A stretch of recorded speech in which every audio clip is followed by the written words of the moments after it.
शहजादा मुराद शाही कुतुब खाने में बैठा कदीम नुस्खों पर झुका हुआ था। मुराद के दिल पर अपने बड़े भाई शहजाद की यादों का गहरा बोझ था।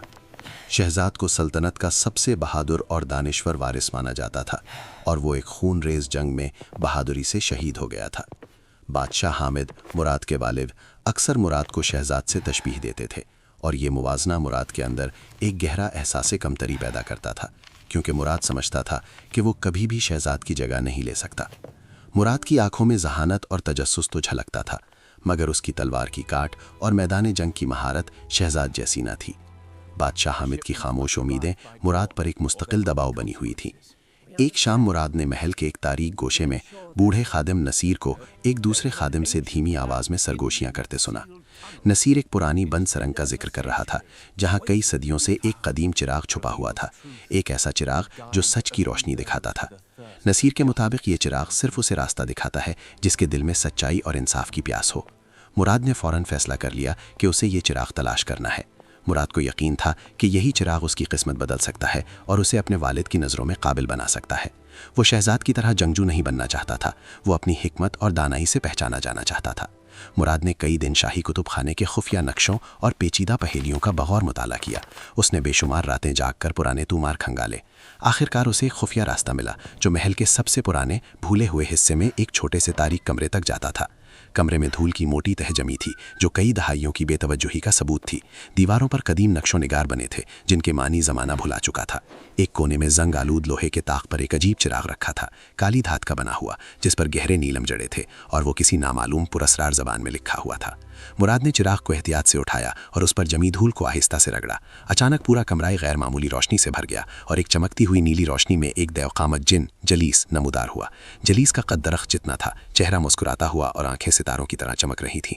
उसके वजूद से खौफ के बजाय सुकून देने वाली तवानाई फूट रही थी। जिन जलीस ने गहरी और गूंजती हुई आवाज़ में कहा, ऐ शहजादे मुराद, तुम्हारी अक्ल और जुस्तजू ने तुम्हें मेरे पास पहुंचाया है। मैं जलीस हूँ, कदीम हिकमत का निगहबान। मैं तुम्हें 3 ख्वाहिशें नहीं दूंगा क्योंकि ख्वाहिशें फ़ानी होती हैं। इसके बजाय मैं तुम्हें एक अजीम सच्चाई दिखाऊंगा, मगर इसके लिए तुम्हें एक इम्तिहान से गुजरना होगा।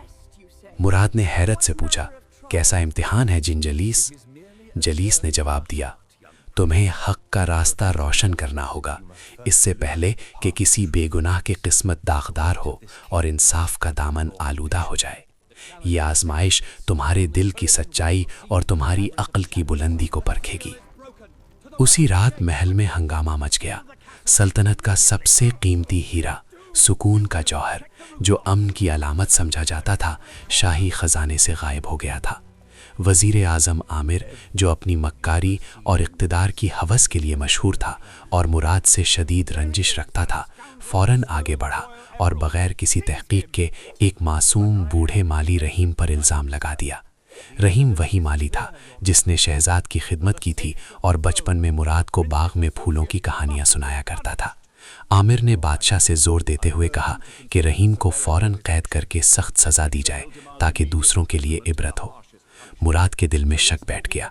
वो जानता था कि रहीम ईमानदार और वफादार इंसान है। मुराद को जलीस की बात याद आई और उसने फैसला किया कि वो खुद इस मामले की तहकीक करेगा, बग़ैर किसी जादू के सहारा लिए। मुराद ने रहीम से बात की और उसकी परेशान आंखों में बेगुनाही की फरियाद साफ दिखाई देती थी। मुहाफ़िज़ों ने बताया कि उन्होंने रहीम को उस रात ख़जाने के करीब नहीं देखा था, मगर आमिर मुसलसल इसी पर जोर दे रहा था कि रहीम ही चोर है। मुराद को आमिर के इरादों पर मज़ीद शुबा हुआ, क्योंकि आमिर हमेशा मुराद को नीचा दिखाने की कोशिश करता था। तहक़ीक़ात के दौरान मुराद को ख़जाने की दीवार के करीब नीले रेशम का एक बारीक धागा मिला, ऐसा रेशम जो सिर्फ शाही वज़ीरों के कीमती लिबास में इस्तेमाल होता था, ना कि किसी माली के कपड़ों में। मुराद ने एक चाल चलने का फ़ैसला किया। उसने बादशाह से 1 दिन की मोहलत मांगी। बादशाह ने बोझल दिल के साथ मगर मुराद के इसरार पर इजाज़त दी। अगले दिन मुराद ने सल्तनत में ये खबर फैला दी कि सुकून का जौहर जादुई है और जिस चोर ने इसे छुआ होगा उसके हाथ पर एक ख़ास निशान ज़ाहिर हो जाएगा। मुराद ने ऐलान किया कि जो शख्स हीरा वापस लाएगा उसे अजीम इनाम मिलेगा और तारीख़ में उसका नाम लिखा जाएगा। उसने एक माहिर जौहरी से मसनूई हीरा बनवाया और उसे महल के बाहर एक ऐसी जगह रखवाया जहाँ से उसे इत्तिफ़ाक़न ढूंढा जा सके। मुहाफ़िज़ों को हुक्म दिया गया कि दूर से निगरानी करें और देखें कौन उसे लेने आता है। شام ڈھلنے سے پہلے ہی وزیر عامر کو یہ خبر ملی۔ اس نے سوچا کہ اگر وہ خود ہیرا ڈھونڈ کر بادشاہ کے سامنے پیش کر دے تو اسے تعریف بھی ملے گی اور مراد کی بے وقوفی بھی ثابت ہو جائے گی۔ عامر موقع پا کر اس جگہ پہنچا اور جیسے ہی اس نے مصنوعی ہیرا اٹھایا، مراد اور محافظوں نے اسے رنگے ہاتھوں پکڑ لیا۔ عامر کے قیمتی لباس سے وہی نیلا ریشمی دھاگا لٹک رہا تھا جو مراد کو خزانے کے کمرے کے پاس ملا تھا۔ اصلی سکون کا جوہر عامر کے اپنے کمرے کی خفیہ الماری سے برآمد ہوا۔ بادشاہ حامد کو سچائی معلوم ہوئی تو اسے اپنی غلطی پر شدید شرمندگی ہوئی کہ اس نے مراد پر شک کیا اور رحیم پر ظلم۔ عامر کو اس کی بددیانتی کی سخت سزا دی گئی اور رحیم کو باعزت بری کر دیا گیا۔ رحیم نے مراد کا شکریہ ادا کیا اور اس کے لیے دعا کی۔ اسی وقت جن جلیس دوبارہ نمودار ہوا۔ اس کے چہرے پر اطمینان کی مسکراہٹ تھی۔ جلیس بولا، شہزادے مراد، تم نے امتحان پاس کر لیا۔ تم نے نہ صرف انصاف قائم کیا بلکہ اپنے دل کی آنکھیں بھی کھول دیں۔ حقیقی حکمت نہ جادو میں ہے نہ وراثت میں، بلکہ سچائی، ہمدردی اور انصاف کے راستے میں ہے جسے تم نے اپنی کوششوں سے ثابت کیا۔